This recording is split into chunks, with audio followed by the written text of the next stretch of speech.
ছিল না, অনেকের চোখ তুলে নিয়ে বন্ধ করে দিয়েছিল। আপনারা জানেন ঈদের দিন রাতে ছাত্রদলের সভাপতি থাকা অবস্থায় আব্দুল রাজ্জাককে পিটিয়ে পিটিয়ে নিষ্ঠুরভাবে হত্যা করেনি। তারও আগে ছাত্রদলের নেতা শামীমকে কুপিয়ে কুপিয়ে হত্যা করেছিল। প্রিয় মা বোনেরা, আমরা একটি নির্বাচনের মধ্য দিয়ে বিএনপিকে সরকার গঠন করার সুযোগ করে দিতে চাই। বিএনপি যদি সরকার গঠন করতে পারে তাহলে বাংলাদেশ একটি মানবিক রাষ্ট্রে পরিণত হবে। আমাদের নেতা জনাব তারেক রহমান ইতিমধ্যেই বলেছেন, আগামী দিনে বিএনপি যদি সরকার গঠন করতে পারে সেই সরকারের কাছে বিএনপি পরিবারের নেতা কর্মীরা যেমনি নিরাপদ থাকবে, একইভাবে যারা বিএনপি করবে না অন্য রাজনৈতিক দল করবে তারা বিএনপি সরকারের কাছে সমানভাবে নিরাপদ থাকবে। প্রিয় মা বোনেরা, ইতিমধ্যে রাষ্ট্র সংস্কারের একটি দফা জাতির সামনে উপস্থাপন করেছেন আমাদের নেতা জনাব তারেক রহমান।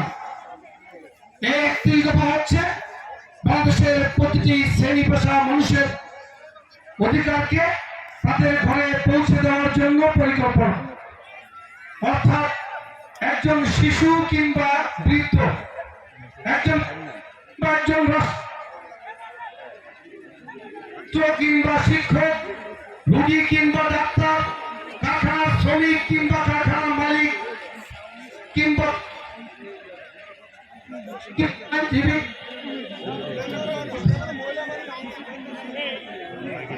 যে কথা বলছিলাম, প্রকৌশলী কিংবা আইনজীবী, নারী কিংবা পুরুষ, মুসলিম কিংবা মুসলিম, সমতলে বাস করা বাঙালি কিংবা পাহাড়ে বাস করা ক্ষুদ্র নৃতাত্ত্বিক গোষ্ঠী, প্রত্যেকের অধিকারের কথা একটি দফা প্রস্তাবনার মধ্যে রয়েছে।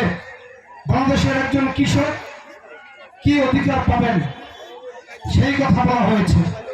একজন কৃষকের জন্য একটি কার্ডের ব্যবস্থা করা হবে, যেই কার্ডের মাধ্যমে তিনি উন্নত মানের বীজ পাবেন, সার পাবেন, কীটনাশক পাবেন, সব মূল্যে কিংবা বিনামূল্যে।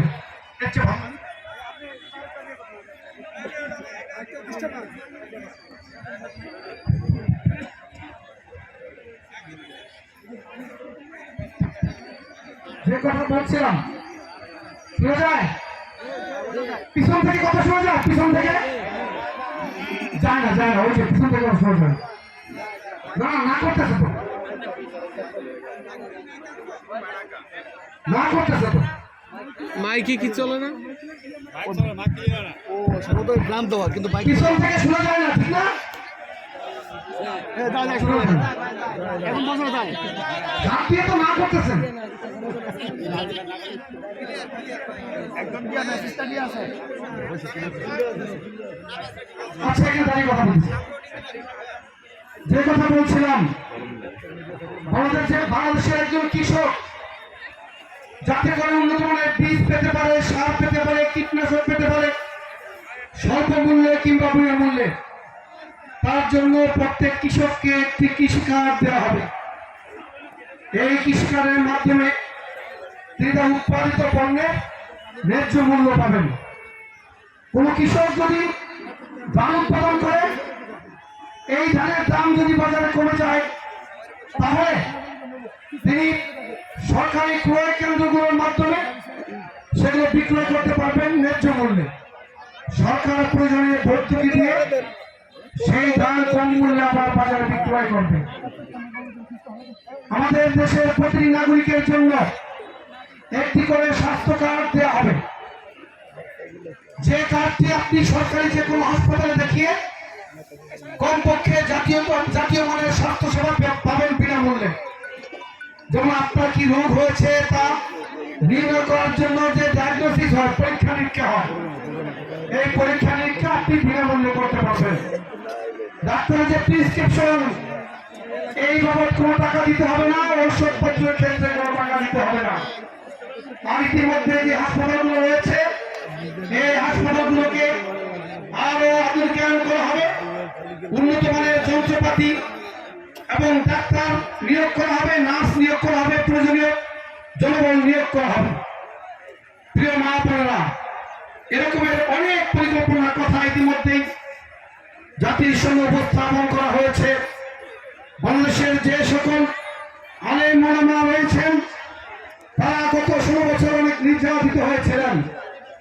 আলেম ওলামা যখন ওয়াজ করতেন তখন তাদের মাইক বন্ধ করে দেওয়া হতো, কিন্তু আমরা আলেম ওলামাদেরকে সম্মান দিতে চাই।